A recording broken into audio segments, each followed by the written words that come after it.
Haïti People Magazine. C'est une belle émission.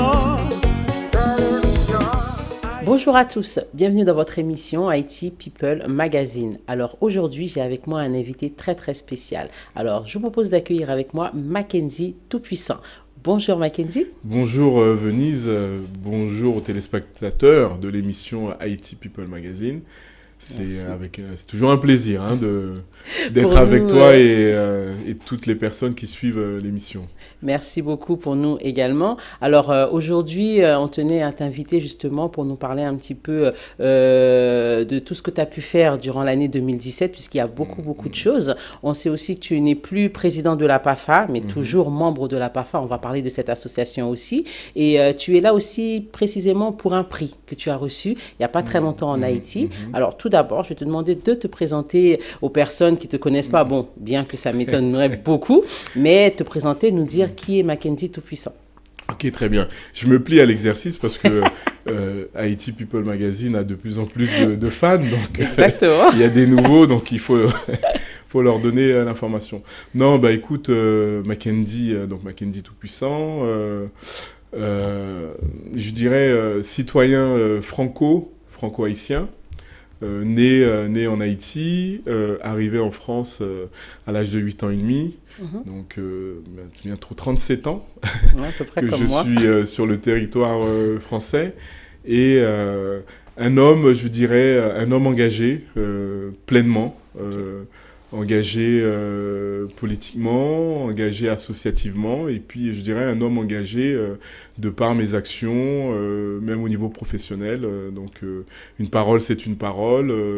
Voilà, on essaie d'être le plus, je dirais, le plus sincère, le plus en ligne avec ses idées et ses pensées. Donc voilà, c'est un peu la façon dont je pourrais résumer ce personnage qui est nouveau, je dirais, même si les années commencent à venir, mais qui est nouveau dans la communauté, mais qui petit à petit, je dirais, a obtenu une forme de sympathie et puis de respect aussi par rapport aux actions qui sont menées.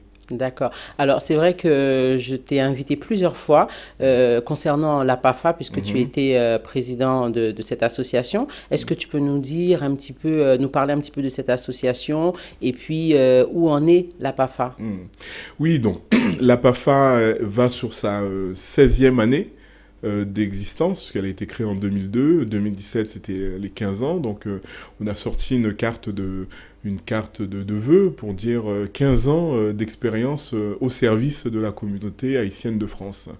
Et en reprenant un petit peu ce qui fait aussi l'identité de la PAFA dans la communauté, c'est le forum ou la journée portes ouvertes des associations franco-haïtiennes, puisqu'on en était à la 12e édition en 2017, et c'est une activité qui est importante et qui essaie d'être régulière au sein de la communauté pour les associations, parce qu'on dit souvent, on sait que le milieu associatif de la communauté haïtienne en France, elle est active, elle est vivante, et il est important régulièrement pour que les associations puissent, dans un espace, à un moment donné, montrer leur activité, discuter avec les personnes de la communauté pour dire qu'est-ce qu'elles ont fait, où elles en sont, et puis pour certaines aussi de recruter des bénévoles. Donc 15 ans d'expérience au sein de la communauté à travers ça, c'est aussi des accompagnements pour des projets, les montages de projets. On sait qu'il y a des appels à projets de différents bailleurs ou structures, plus petites structures, fondations, autres, qui subventionnent pour des projets de développement qui sont liés à l'économie, à l'agriculture, la santé, l'éducation. Et à travers ça, on essaie au niveau de la PAFA, donc on entend PAFA, c'est une fédération. Donc c'est une association certes, mais c'est dans l'idée de la fédération, parce que c'est une plateforme. Ses membres sont que des associations, il n'y a pas de membres individuels, c'est que des associations qui sont membres. Et donc c'est un accompagnement en fonction des sollicitations, mais c'est aussi en fonction des des appels à projets qui peuvent émaner notamment du Forim. Le Forim, lui, qui est une structure supra, donc c'est une structure au-dessus de la PAFA. Il faut savoir, que je le dis souvent, il faut qu'on soit fier également. La communauté haïtienne de France, à l'époque, la PAFA n'était pas encore créée, puisqu'elle s'est créée quelques mois après la création du Forim. Et le Forim, c'est une structure qui regroupe plusieurs diasporas en France. On a les Maliens, on a les Béninois, les Sénégalais, les Ghanéens, les Guinéens, les Vietnamiens, les Laotiens, etc. On a un certain nombre des Marocains, l'Association des Marocains de France. On a un certain nombre d'associations en fait, qui sont elles-mêmes des fédérations. Et le Forim regroupe les fédérations de diaspora des migrants. Et la communauté haïtienne a été à l'initiative, à la création de ce Forim, Forum des organisations internationales issues des migrations. Et la fierté, c'est quoi? C'est dans les statuts, en préambule des statuts du Forum, on a la commune. Il y avait 8 structures, et parmi ces 8 structures, on a Haïti Développement, mais la communauté haïtienne de France, qui est membre de cette structure-là, qui permet aux différentes diasporas, sur des projets de développement, d'accompagnement, d'être présent auprès de l'État français, auprès de l'État, de la structure de l'Union européenne, etc. Donc, c'est pas une petite affaire. C'est pas une petite affaire, une affaire, pardon. Alors, justement, qu'est-ce que la PAFA apporte à Haïti directement? Est-ce que il y a des associations aussi en Haïti qui se font subventionner par la PAFA? Qu'est-ce que vous apportez à Haïti directement? Alors, comme on est dans un système de recherche de subventions, on a, je dirais, l'autofinancement ou les finances auto-produites par la PAFA ne sont pas suffisants pour dire que elle pourrait être, parce qu'il peut y avoir des solutions, pour dire que bon, voilà, on a tant de cash, et ce cash-là, on peut le dédier, de notre seule décision, on peut le dédier pour telle structure, pour tel programme. Le souci, c'est que la PAFA elle-même essaie de demander des subventions, mais c'est des subventions pour fonctionner, pour accompagner. Elle ne le fait pas, et ça a été la décision qui dure depuis de nombreuses années, de ses membres, pour dire que, comme les propres membres de la PAFA elles-mêmes font des projets de développement, elles-mêmes essaient de construire des écoles ou construisent des écoles, des centres de santé, la PAFA ne va pas se substituer, ne va pas faire à la place de ses membres. Donc, elle accompagne, elle suit, elle est actrice d'un réseau, elle a constitué un réseau, elle a tissé un réseau au fur et à mesure des années avec des contacts pour pouvoir orienter les différents membres. Au point de vue en Haïti, c'est indirectement, parce que lorsqu'on accompagne une association qui arrive à obtenir différentes subventions pour développer son projet en Haïti, évidemment, la PAFA est fière du travail qui a été fait, mais c'est avant tout la structure, et c'est à la structure membre de parler, de mettre en avant sa fédération. Je dirais de façon, sociologique également, la communauté a un peu de mal à chacun fonctionne un peu dans son coin ou en petit groupe, mais à se dire que on a une fédération qui nous représente et qui peut aller taper à des portes du fait de son expérience, il faut qu'on s'appuie sur cette fédération, sur la PAFA, pour aider. Parce qu'on leur a souvent dit, que ce soit au niveau local, dans une ville, au niveau département, voire au niveau national, c'est pas chaque association de la communauté qui va aller taper à la porte d'un... pour le maire, au niveau local, ça c'est possible, mais au niveau du département, mis à part quelques contacts directs qu'elles peuvent avoir, mais dès qu'il s'agit de parler un peu plus large, de voir quel projet on peut faire pour Haïti, si je prends le cas de la Seine-Saint-Denis, où je connais très bien le vice-président chargé de la coopération internationale, il me dit, mais Mackenzie, j'ai plein d'associations de la communauté haïtienne qui viennent me voir, mais on n'a pas beaucoup d'argent, au niveau des départements, en tout cas du département de la Seine-Saint-Denis, les choses sont un peu compliquées. On aimerait faire un projet pour Haïti. Alors, une fois qu'on a dit pour Haïti, tout le monde. Voilà, c'est pour le pays. Tandis que je dis non, si tu dis pour Haïti, il faut préciser quel endroit, etc. Donc, il me dit, mais pourquoi ne pas créer une plateforme des associations haïtiennes de la Seine-Saint-Denis du 93.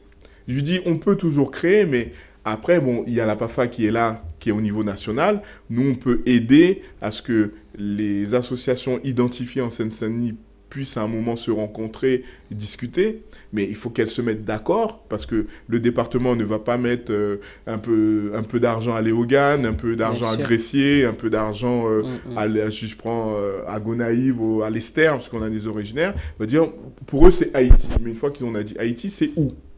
Donc il faut que nous-mêmes, nous puissions déjà nous rencontrer, on n'a pas besoin des autres pour nous structurer, pour nous rencontrer, et puis pour leur proposer un projet. Donc voilà un peu la difficulté, c'est de dire, voilà, on est individu, quoi, chaque structure on est individuel, mais à un moment il faut créer une unité, parce qu'on a notre devise, l'union fait la force, mais depuis l'indépendance d'Haïti qui a permis ça, sur certaines choses on a un peu de mal on a la force, mais on n'a pas l'union.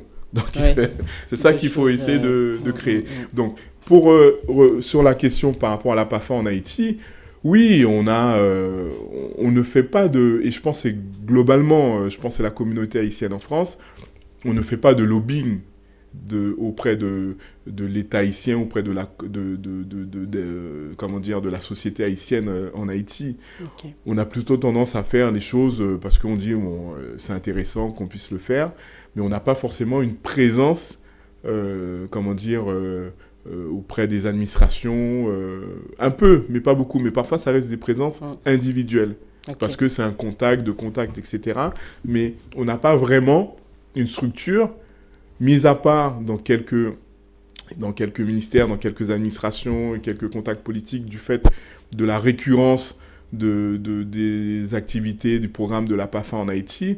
On peut dire en France, c'est une structure qui est connue. Aussi comme la FEDE, par exemple, la Fédération la Fédération de la diaspora haïtienne d'Europe, parce que régulièrement, ils y vont, ils sont présents. Après, voilà, on a des structures associatives individuellement qui sont connues, voilà, mais on peut rester sur ces deux structures-là qui sont un peu plus connues en Haïti. D'accord. Alors, avant de parler de ce fameux prix, on va un petit peu parler en deux mots. Hein. Tu vas pouvoir nous parler parce qu'on sait que tu es un très grand militant, que ça soit pour Haïti, en France. Tu es beaucoup impliqué dans la politique. Où est-ce qu'en est Mackenzie Tout-Puissant dans la politique, que ce soit en Haïti ou en France, en quelques mots? Oui. Alors, une réponse rapide pour en Haïti, il n'y en a pas. Non, mais il n'y en a pas, que ce soit clair, parce que souvent, les gens ils me disent, oui, tu as une expérience ici, bon, peut être quelqu'un d'intéressant, est-ce que tu ne peux pas faire la politique en Haïti? Je dis, waouh, vous me voulez du mal. Vous me voulez du mal, c'est pour ça que vous voulez m'envoyer, sur un terrain miné. Non, je suis citoyen français. Et c'est important de le dire parce que on n'a pas de double nationalité chez nous. Donc, je ne peux pas aller faire de la politique en Haïti. Par contre, ce que je dis, mais je ne le recherche pas non plus.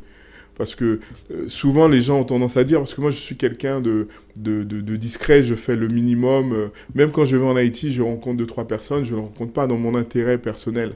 Parfois, les gens, quand je fais un petit peu de reportage, je mets les photos des personnes que j'y rencontre, on peut penser que oui, mais Mackenzie, oui, bah ça y est, il connaît du monde, il y a du réseau, il connaît les gens en Haïti. Non, je suis quelqu'un de très, très discret. Les gens que je rencontre, c'est pas parce qu'on a lié une sympathie, etc. Mais je cours pas derrière des rencontres parce que c'est éphémère. Par contre, si je dois rencontrer des gens, oui, c'est plutôt les gens dans l'administration parce que c'est des personnes qui sont censées être là un peu plus longtemps qu'un passage d'un ministre, par exemple. Okay. Mais au-delà de ça, non. Je me dis souvent, oui, si un jour on m'appelle, on me dit, bon, voilà, on aimerait bien, oui, mais je ne cherche pas. Cherche pas. En France ? En France, par contre, oui. J'ai repris un peu parce que mine de rien, c'est le constat que je fais, mais sans regret. Parce que pendant une période, je dirais toute la période après le séisme, j'étais beaucoup présent, engagé, etc. Ce qui fait que j'ai mis un petit peu de côté mon activité, je dirais, politique de militant et de recherche, pas de carrière, mais d'un positionnement. Et du coup, j'ai pas trop... voilà, Haïti en tout cas l'activité dans la communauté m'a absorbé. Et puis là, depuis à petit, j'essaie de revenir. Donc, j'ai pas de mandat électif, voilà. Mais on ne sait jamais. D'ici là, j'essaie d'être présent. J'étais candidat aux dernières élections départementales. Voilà, je fais avancer les idées avec l'organisation. Alors justement, donc on n'a plus beaucoup de temps, donc on va parler un petit peu du fameux prix que tu as reçu en Haïti. Oui. Donc tu peux le présenter aux téléspectateurs. Alors parle-nous en très peu de temps du prix que tu as reçu en Haïti très récemment. Voilà. Donc je pense que c'est une initiative qui est intéressante, une initiative du MAV, donc du ministère et des Haïtiens vivant à l'étranger. Pour cette année, dans le cadre de la Journée internationale des migrants, qui depuis 2-3 ans, je crois, c'est une journée décrétée par l'ONU qui permet voilà, de faire un flash sur la migration. Et le MAV a décidé d'honorer les différentes personnes dans la diaspora haïtienne. Vous étiez beaucoup quand même. Oui, il y a 22 personnes. 22 personnes. La majorité venue des États-Unis et un peu du Canada, mais la majorité des États-Unis. Et nous étions 2 de la France, donc le docteur Jean-Marie Bernard de l'association Gamma. C'est un chirurgien qui est dans le sud de la France, à Montpellier. Et son association Gamma est membre de la PAFA. Donc j'étais très content parce que je ne savais pas. J'étais très content de le rencontrer parce qu'il était déjà en Haïti pour une mission et du coup permis de se rencontrer. Donc il a été honoré également. Donc je trouve que moi je dis souvent, quand je fais les choses, je ne fais pas dans l'idée d'avoir une reconnaissance parce que voilà, ça fait depuis très jeune que je milite. Et du coup, bon, je me suis interrogé quand même. Je dis, t'y vas pas, ça te tombe dessus.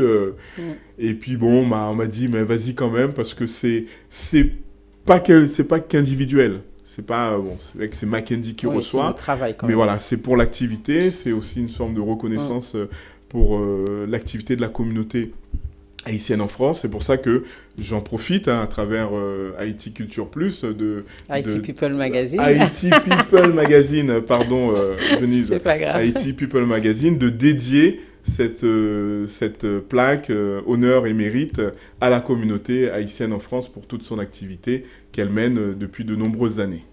En tout cas, merci beaucoup Mackenzie. Et puis, nous, on te souhaite bonne continuation. Je pense que ce prix, tu l'as vraiment mérité, puisque comme tu dis, ça fait très longtemps que tu milites pour la communauté, que tu travailles beaucoup. Tu as fait un grand travail à l'association de la PAFA. Et voilà, ce prix te revient vraiment de droit, personnellement. Oui. Donc, je te dis toutes mes félicitations. Et voilà. Donc, si tu as un dernier petit mot à dire à la communauté haïtienne, qu'est-ce que tu pourrais leur dire aux personnes justement qui luttent depuis des années ou bien les présidents d'associations qui travaillent d'arrache-pied pour faire avancer notre culture? Qu'est-ce que tu pourrais leur dire pour le dernier mot de la fin? Le dernier mot est surtout pour les années à venir. Moi, je sais qu'il y a un travail qui est fait, notamment je salue mon ami et compatriote Lorfils Réjoui sur une idée de créer une structure représentative de la communauté haïtienne en France. Et je pense que vraiment, il faut qu'on arrive à tendre vers cet objectif, parce que je disais tout à l'heure, on a beaucoup de force, mais on n'arrive pas encore à faire l'union. Et ça, c'est important maintenant d'aller vers l'union, parce que la force, c'est quoi par rapport à la communauté haïtienne en France? C'est qu'elle est de plus en plus diverse et nombreuse. Donc on a cette force-là. Il y a 15-20 ans, on n'était pas si nombreux que ça, pas si diversifiés que ça. Maintenant, voilà, on a des anciens, des jeunes, notre génération, je dirais, maintenant qui sommes là depuis un petit moment. On a des entrepreneurs, des entrepreneuses, on a des médias, on a des personnes qui maintenant aussi sont dans des métiers, on a des politiques également, des gens qui se sont engagés. Donc voilà, il y a plusieurs éléments qui peuvent faire force, qui font force, mais qui doivent faire l'union pour que qu'on se fasse entendre aussi bien ici, parce que le travail, je dis souvent que le travail commence ici. On a toujours tendance à faire un focus en Haïti, mais il faut que ici qu'on fasse un travail de compréhension, d'intégration réelle dans la société française, de compréhension de la société française, de son administration, de son fonctionnement. Je dis souvent ça, c'est pas péjoratif, mais je dis il y a un certain nombre d'entre nous qui ne connaissent pas comment ça fonctionne, je dirais, la France, même si un certain nombre de personnes, ils y sont, mais on ne connaît pas le fonctionnement. Et ça, c'est important de connaître le fonctionnement, parce que ça peut permettre de mieux naviguer. Exactement. Et on a la force, faisons l'union assez rapidement.